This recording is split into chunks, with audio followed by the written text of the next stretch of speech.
Hello friend, हमने अभी classification of phenol इसके पहले वीडियो में देखा है, पहले पार्ट में। तो अभी हम जो देखने वाले हैं preparation of phenol. You know that what is mean by phenol? Phenol is nothing but the when one or more hydroxy group is directly attached to the aromatic ring, that is nothing but the benzene ring, then that compound is known as phenol. The simple form of phenol is nothing but the phenol means benzenol. Benzenol mean that is benzene ring के साथ एक OH, that is nothing but benzenol. तो benzenol is a monohydric phenol. ठीक है, तो हम अभी इस प्रिपरेशंस में फिनॉल के सिर्फ बेंजीनॉल को कैसे प्रिपेयर करते हैं। How to prepare benzenol, only phenol, benzenol the first member of phenol, that is nothing but benzenol. तो how to prepare the benzenol from various compound, in that chapters we have to study. So preparation of phenol mainly that is nothing but benzenol, that is nothing but carbonic acid को कैसे prepare करते हैं वो अभी हम इस part में देखने वाले हैं। तो चलो देखते हैं फिनॉल को बनाते कैसे। सबसे पहले बेटा हम बनाते हैं फिनॉल को राशिक मेथड। किस मेथड से बना? राशिक मेथड। तो राशिक मेथड में जो हम स्टार्टिंग फिनॉल कंपाउंड यूज करते हैं, एरोमेटिक कंपाउंड, वो होता है हमारा क्लोरोबेंजीन। क्या होता है? क्लोरोबेंजीन। जिस प्रकार से फिनॉल में आप देखते हो कि एरोमेटिक रिंग के साथ एक OH ग्रुप डायरेक्टली अटैच होता है, वैसे ही क्लोरोबेंजीन में क्लोरीन बेंजीन के साथ डायरेक्टली अटैच होता है। ठीक है, तो that is nothing but chlorobenzene. When chlorobenzene is react with the help of cuprous chloride in presence of water at 698 Kelvin, you use a phenol plus hydrochloric acid। बहुत simple process है ना। Copper chloride के presence में eight 698 kelvin के ऊपर जब आप chlorobenzene का क्या करते हो, एडिशन ऑफ वाटर के साथ, मींस वाटर के साथ रिएक्शन करते हो, बराबर है, तो आपको क्या मिलता है? Phenol plus hydrochloric acid. Is it clear? अब बेटा आप बोलोगे सर ये कैसे हो गया? तो इसमें क्या आता है? वाटर का क्या होता है? HOH। तो H के साथ Cl निकल जाता है और Cl की जगह OH आ जाता है। क्यों? क्योंकि क्लोरीन भी आपको पता है इलेक्ट्रोफाइल है, उसके ऊपर माइनस रहता है, और न्यूक्लियोफाइल है, और आपका OH भी क्या है? न्यूक्लियोफाइल है। तो एक न्यूक्लियोफाइल को दूसरा न्यूक्लियोफाइल क्या कर सकता है? सब्स्टिट्यूट कर सकता है। तो न्यूक्लियोफिलिक सब्स्टिट्यूशन रिएक्शन आप देख सकते हो, है ना, यहाँ पे हो रही करके। तो आपको क्या मिलेगा? Phenol plus hydrochloric acid. Is it clear? अब दूसरा प्रिपरेशन है preparation of phenol with the help of douse method. अब ये डाउज मेथड क्या होती है?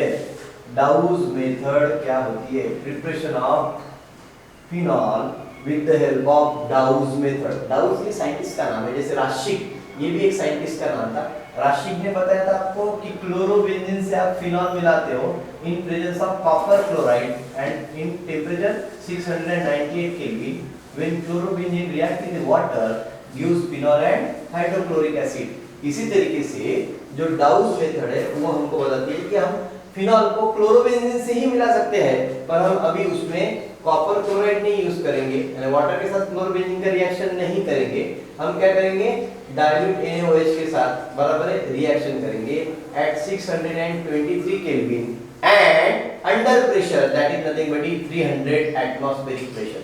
तो 300 एटमॉस्फेरिक प्रेशर के कंडीशन में एंड एट 623 केल्विन के टेम्परेचर पर हम जब डाइल्यूट NaOH को क्लोरोबेंजीन के साथ रिएक्ट करते हैं तो हमको क्या मिलता है? सबसे पहला एक इंटरमीडिएट प्रोडक्ट मिलता है सोडियम फिनॉक्साइड। सोडियम फिनॉक्साइड क्या मिला है?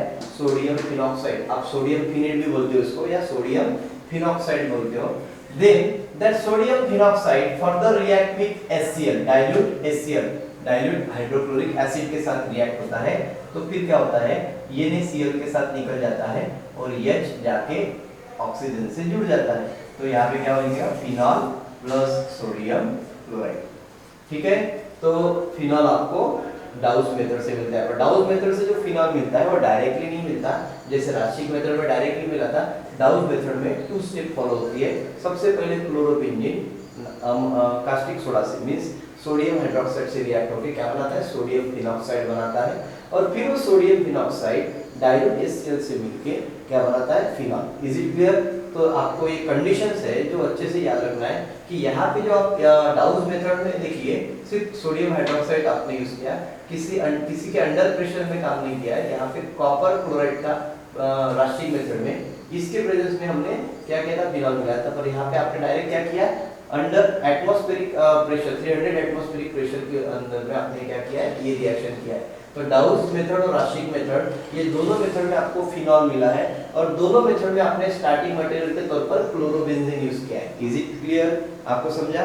तो डाउस मेथड में भी आप क्लोरोबेंजीन यूज करते हो और राशिक मेथड में भी क्लोरोबेंजीन यूज करते हो। पर राशिक मेथड में हम क्लोरोबेंजीन की रिएक्शन वाटर के साथ करते हैं इन presence of Q+ chloride in 698 kelvin you get phenol plus hydrochloric acid. Is it clear?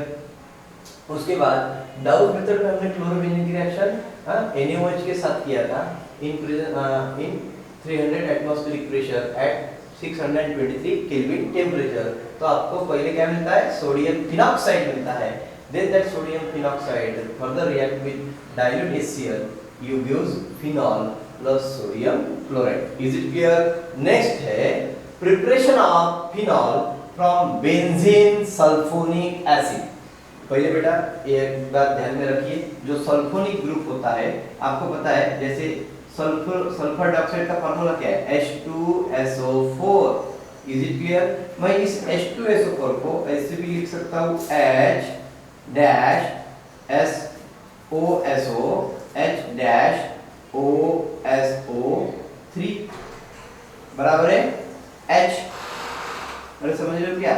इस H2SO4 को मैं इस तरीके से भी लिख सकता हूँ, तो इसमें ये प्लस हो जाएगा, ये माइनस हो जाएगा। तो that group is nothing but the sulphonic group. ये क्या है आपका, सल्फोनिक ग्रुप। ठीक है, तो अभी ये सल्फोनिक ग्रुप है। अगर ये सल्फोनिक ग्रुप किसी बेंजीन रिंग से अटैच हो जाता है तो हम उसको क्या बोलेंगे, बेंजीन सल्फोनिक एसिड। क्या बोलेंगे, बेंजीन। अगर ये OH निकाल दो अपने आप से, सिर्फ ये इतना ग्रुप, बेंजीन सल्फोनिक ग्रुप। तो ये सल्फोनिक ग्रुप है SO3H। तो अगर हम SO3H को डायरेक्टली अटैच करते हैं बेंजीन के साथ तो बेंजीन सल्फोनिक एसिड हो जाएगा। और that benzene sulphonic acid react with NaOH। that reaction is known as, देखो ये एसिड है, ये बेस है, तो this reaction is known as neutralization reaction. So when benzene sulfonic acid get neutralized with the help of sodium hydroxide, you get sodium benzene sulfonate. First of all, you get sodium benzene sulfonate. Then further, that sodium benzene sulfonate react with 2 moles of sodium hydroxide at 573 Kelvin. You get sodium phenoxide. Sodium phenoxide, तो इसका नाम क्या है, sodium phenoxide.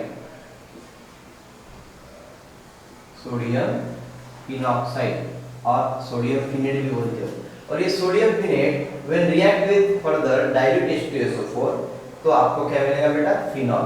क्या मिलेगा, phenol. तो इस तरीके से फ्रॉम बेंजीन सल्फोनिक एसिड से आप क्या करोगे, फिनॉल बनाओगे। पर उसके लिए आपको क्या करना पड़ेगा, बेंजीन सल्फोनिक एसिड को सोडियम हाइड्रोक्साइड के साथ पहले आपको रिएक्ट करना पड़ेगा।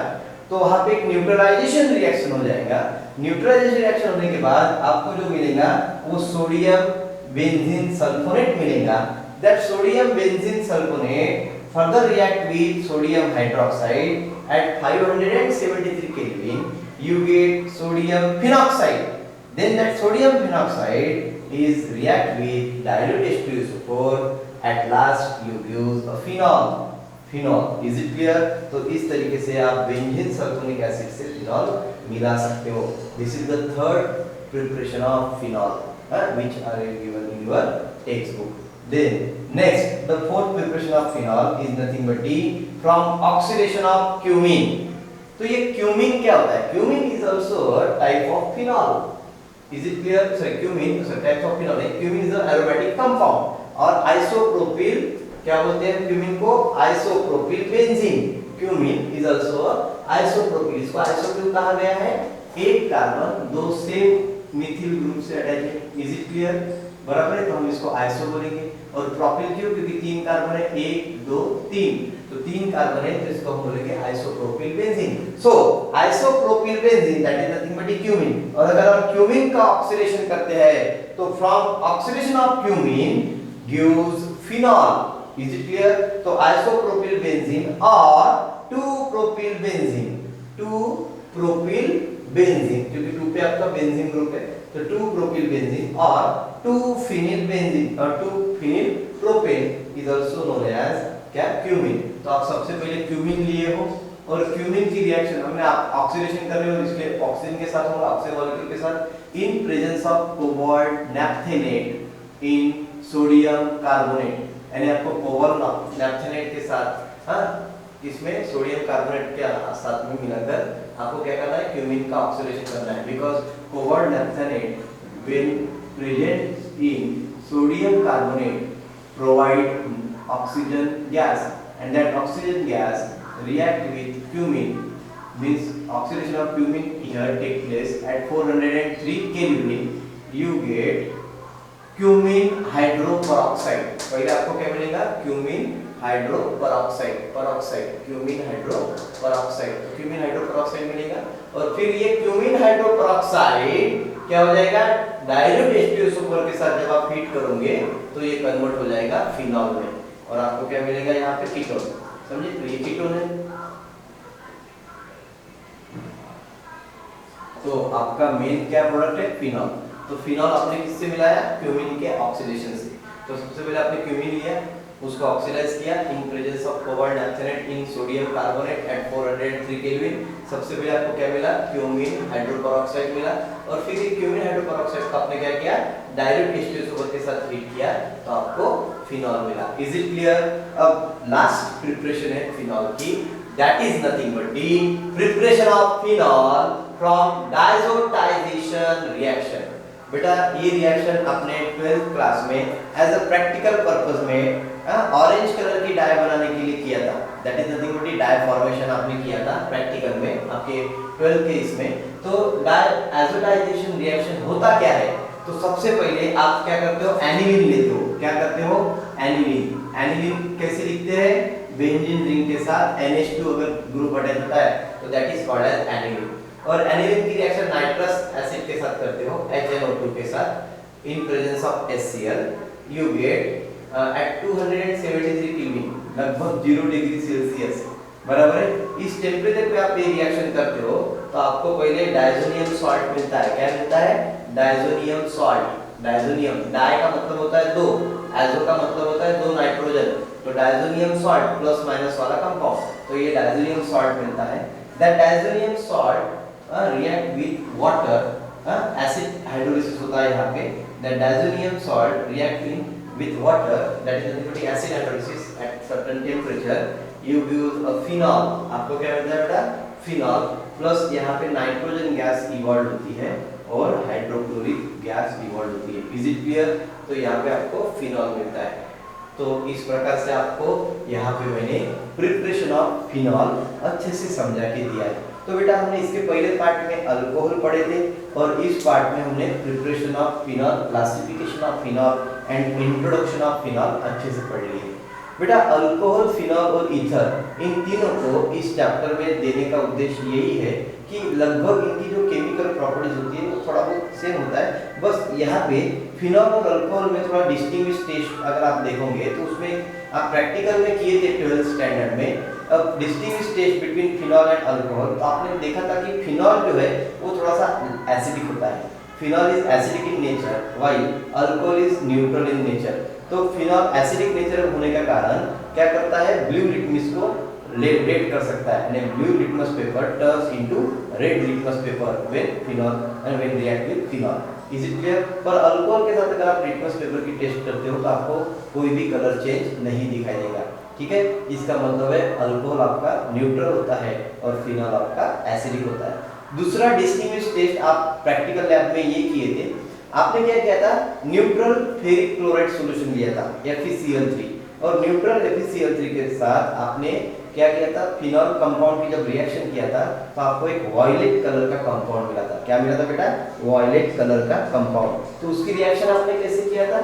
वायलेट कलर का कंपाउंड मिलाने के लिए आपने क्या किया था? जो फिनॉल था, फिनॉल को आप कैसे लिख सकते हो? चलो मैं आपको बताता हूँ।